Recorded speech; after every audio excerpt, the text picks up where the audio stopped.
एक तरफ तो जहां हमारे पीएम लद्दाख जैसे मुद्दों में उन प्रोटेस्टर्स के साथ दिखाई देने की जगह दिखाई देते हैं बागेश्वर धाम बाबा जैसे स्पिरिचुअल लीडर्स के शिविर में, उन्हें प्रमोट करते हुए इनडायरेक्टली डायरेक्टली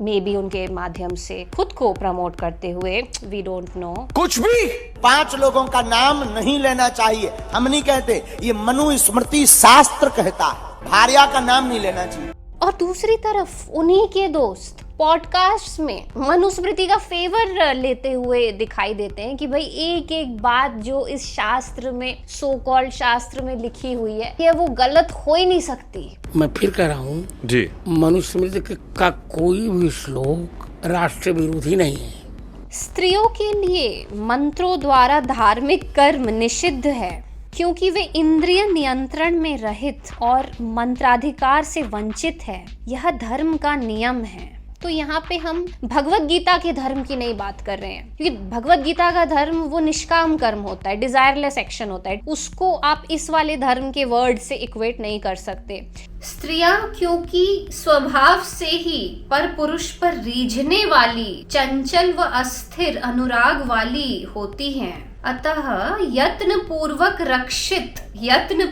रक्षित होने पर भी वे पति को धोखा दे देती है। मतलब ये पहले डिक्लेयर कर दिया है कि भाई स्त्रियां तो ऐसी ही होती है, स्वभाव से ही पर पुरुष पर रिझने वाली होती है, चंचल और अस्थिर होती है, तो इसीलिए यत्न पूर्वक बहुत हम कोशिश करते हैं इनको, है ना, रक्षित करने की भी, उसके बाद भी ये पति को धोखा दे देती है। तो रक्षित होने पर भी, गौर कीजिएगा, रक्षित होने पर भी ये लड़कियों के साथ कर दो तो वो रक्षित हो जाएंगी,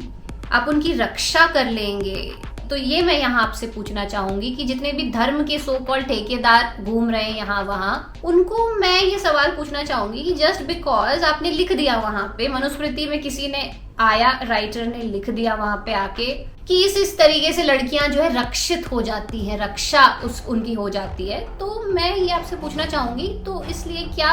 सारी लड़कियां ये मान लें